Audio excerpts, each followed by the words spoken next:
Okay, so now that you've answered discussion question 2 and we've got the history that we need, we want to try to understand the difference in the nomination season and the campaign season. So for the remainder of today, that's where we're going to hold our attention on this idea of a primary or a caucus. So one thing you might write there on your paper, in the nomination season, this is an intra-party competition. That means it's Republican versus Republican versus Republican, Democrat versus Democrat versus Democrat. Sometimes third parties have primaries, though that's not as common.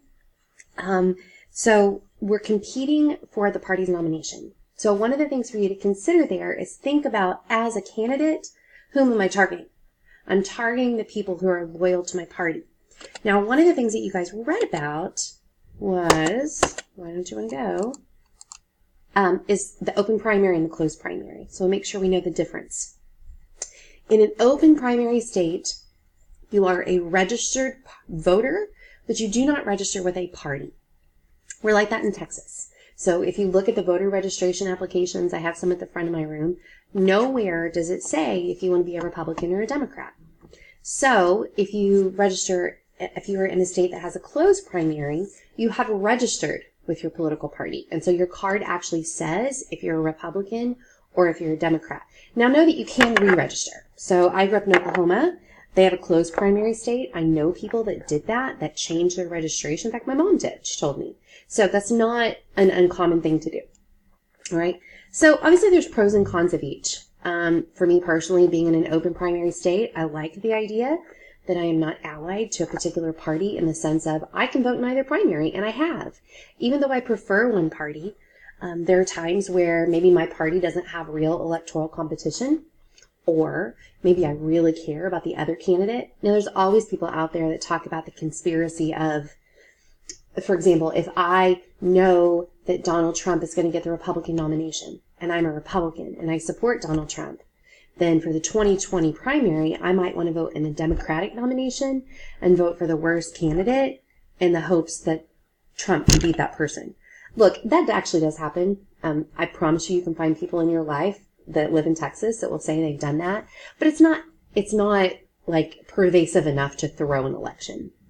I would say that on the flip side, in an open primary state, people aren't as married to it. You know, if you are not registered with a political party, sometimes you don't really care who the party picks. There's actually less loyalty in that sense.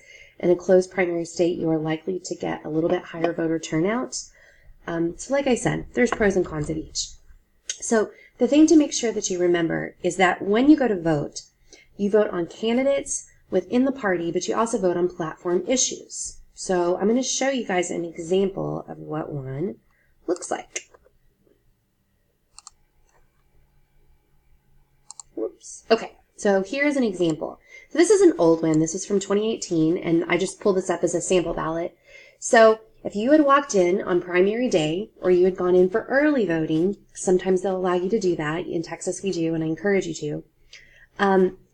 If you had walked in there and said, I want to vote Republican, they would have taken your driver's license and scanned it, and then they would give you like a little credit card that we put into the machine, and this is ultimately what you would end up seeing on your screen. So we don't vote on paper, we vote like on a touch screen. So they start with all the federal offices, like the highest federal office, and then they'll go down into state. So 2018 was a midterm, so there was no president up for election. All of these people were Republicans who were seeking the Republican nomination for Senate. So there are quite a few. Ted Cruz is the incumbent, and he did get the nomination, but usually you'll have people challenging them. I love this name, Stefano Di Stefano. Anyway, okay, and then if you look, and these people, they were District 3. I'm 6. We happen to be District 3, but this is a ballot I pulled up. So all of these people were seeking nomination for the U.S. House of Representatives. Then we had a governor's race. So all 3 of these people were seeking the gubernatorial nomination. These 2 people were seeking the lieutenant governor. Notice in Texas, we elect our lieutenant governor separate from our governor. That's kind of unusual. And then you have other offices, like Ken Paxton, nobody was challenging him. So because he had filed, he'll automatically be on the ballot, but that doesn't mean that he'll automatically get the nomination, but he's still going to be on the ballot. So that's basically what happened. So then you're going to come down, and we'll see If you notice, this one has some propositions. So let's look at one that will be kind of interesting. Okay, Proposition 1, that'll be fine. Texas should replace the property tax system with an appropriate consumption tax equivalent. So that's basically saying we should get rid of the property tax and put a sales tax in place. This is not binding. When you vote on this, it's not as though you're voting on an actual proposition that will become law. You're voting on this so that Texas Republicans, the Texas GOP, can say, here are what Republicans in our state want.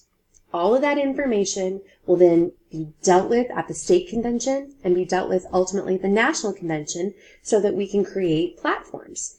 Sometimes they're written kind of like in inflammatory language, or they kind of lean to one way or the other, but that doesn't matter because that's kind of the whole point. This is a message to the party.